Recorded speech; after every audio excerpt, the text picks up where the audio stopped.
बंगाल चुनाव के लिए बीजेपी ने घोषणा पत्र जारी कर दिया है। घुसपैठ को मुद्दा बना रही बीजेपी ने पहली कैबिनेट बैठक में ही सीएए लागू करने का वादा किया है, तो किसानों और महिलाओं के लिए भी कई ऐलान किए गए।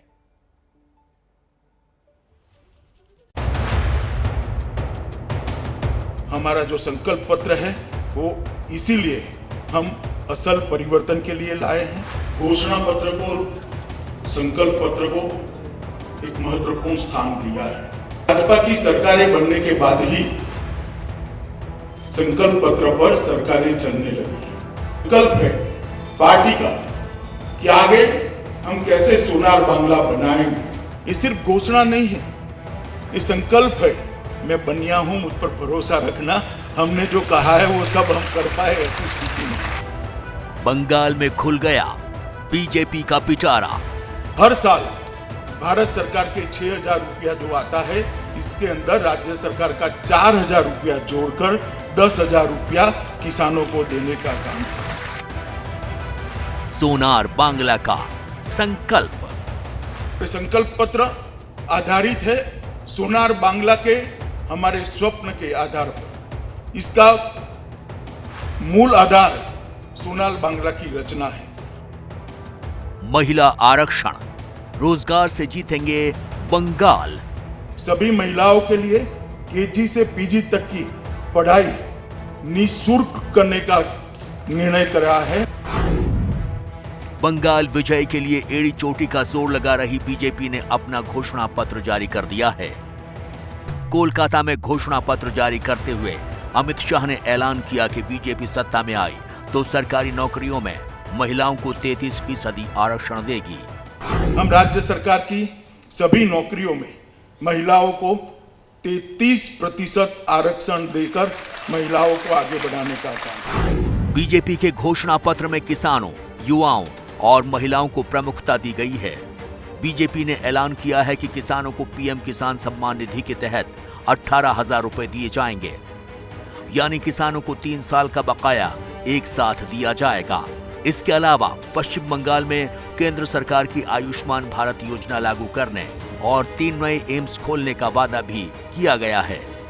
पीएम किसान सम्मान निधि योजना को आगे बढ़ाते हुए 75 लाख किसानों को जो 18,000 रुपया 3 साल से ममता दीदी ने नहीं पहुंचाया है, वो एक साथ कोई कट मनी के बगैर सीधा इनके बैंक अकाउंट में ट्रांसफर करने का काम कि पहले ही कैबिनेट के अंदर बंगाल के हर गरीब को आयुष्मान भारत योजना का लाभ पहुंच पाए, इसके लिए हम करेंगे। उत्तर बंगाल जंगल महल और सुंदरवन क्षेत्र में भारत सरकार की सहायता से 3 नए एम्स बनाएंगे, जिससे इनको कलकत्ते तक ना आना पड़े। बीजेपी ने वादा किया कि सरकार बनी तो पहली ही कैबिनेट बैठक में सीएए लागू करने का फैसला होगा। हमने तय किया है कि 70 साल से जो शरणार्थी यहां पर आकर बसे हैं, जिनको इनके मन में दर्द है कि हम वहां से शरणार्थी बनकर आए, आज हमारी नागरिकता नहीं। 70 साल से वो अवैध तरीके से रहे हैं। सिटीजनशिप अमेंडमेंट एक्ट को पहली ही कैबिनेट में लागू कर वो सभी को नागरिकता देने का काम ये भारतीय जनता पार्टी की। बीजेपी का दावा है कि घोषणा पत्र को राज्य के 2 करोड़ लोगों की राय लेने के बाद तैयार किया गया है। बीजेपी के घोषणा पत्र में जो बड़ी बातें कही गई हैं, उनमें सरकारी नौकरियों में महिलाओं को 33% आरक्षण, किसानों को पीएम किसान सम्मान निधि के तहत 18,000 रुपए, सीएए कानून को पहली कैबिनेट में मंजूरी, मछुआरों को पुराना बकाया देने, मछली पालकों को हर साल 6,000 रुपए देने का वादा किया गया है। अमित शाह के मुताबिक इसमें बड़ी बात यह होगी कि बिना कटमनी के पैसा सबके अकाउंट में जाएगा। बीजेपी ने वादा किया है कि महिलाओं की केजी से पीजी तक मुफ्त शिक्षा, सरकारी ट्रांसपोर्ट में महिलाओं को मुफ्त यात्रा, सभी सरकारी कर्मचारियों के लिए 7वां वेतन आयोग और अगले 5 साल में हर परिवार से एक शख्स को नौकरी दी जाएगी। बंगाल में 3 नए एम्स का निर्माण, पेंशन फंड को 1,000 करोड़ से बढ़ाकर 3,000 करोड़ करने, 11,000 करोड़ के सोनार बांग्ला फंड की स्थापना का वादा भी बीजेपी ने किया है। बंगाल के भद्रलोक का भी बीजेपी ने ध्यान रखा है। नोबेल पुरस्कार की तर्ज पर टैगोर पुरस्कार देने और ऑस्कर की तर्ज पर सत्यजीत रॉय इंटरनेशनल अवार्ड का ऐलान बीजेपी के घोषणा पत्र में शामिल है। साथ ही बीजेपी ने कहा है कि बंगाल में विसल ब्लोअर कानून लाएंगे। भ्रष्टाचार की शिकायत कोई भी नागरिक सीधे मुख्यमंत्री को कर सकेगा। ये मैनिफेस्टो वो लोग बोलते हैं एश्योरेंस, लेकिन हमें तो लगता है ये जुमला है। 14 साल में वो लोग बताए थे कि वो लोग 15 लाख हर परिवार को देंगे, लेकिन उन्होंने नहीं दिया। बीजेपी ने घोषणा पत्र जारी कर सोनार बांग्ला का संकल्प सामने रख दिया है। अब बंगाल की जनता के सामने बीजेपी और टीएमसी दोनों के घोषणा पत्र आ गए हैं।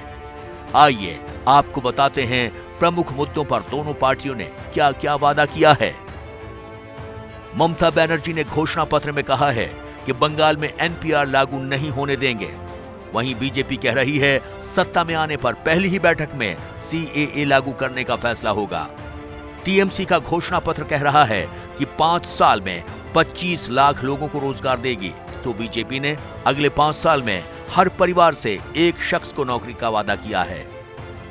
टीएमसी 4% की दर पर छात्रों को 10 लाख तक का लोन देने का वादा कर रही है, तो बीजेपी ने महिलाओं को केजी से पीजी तक मुफ्त शिक्षा दिलाने का वादा किया है। टीएमसी ने घोषणा पत्र में कहा है कि पश्चिम बंगाल के सभी 23 जिलों में मेडिकल कॉलेज खोले जाएंगे। बीजेपी कह रही है कि बंगाल में 3 नए एम्स खोले जाएंगे। टीएमसी के घोषणा पत्र में विधवा पेंशन के तौर पर 1,000 रुपए देने का वादा है, तो बीजेपी ने कहा है कि पेंशन बढ़ाकर 1,000 से 3,000 रुपए की जाएगी। तृणमूल कांग्रेस का वादा है कि कृषक बंधु योजना में किसानों को 10,000 सालाना दिए जाएंगे। पहले इस योजना में 6,000 रुपए मिलते थे, जबकि बीजेपी ने पीएम किसान सम्मान निधि के तहत किसानों को 18,000 रुपए देने का वादा किया है। बंगाल की जनता किसके वादों पर एतबार करती है, इसके लिए 2 मई के नतीजों का इंतजार पूरे देश को रहेगा।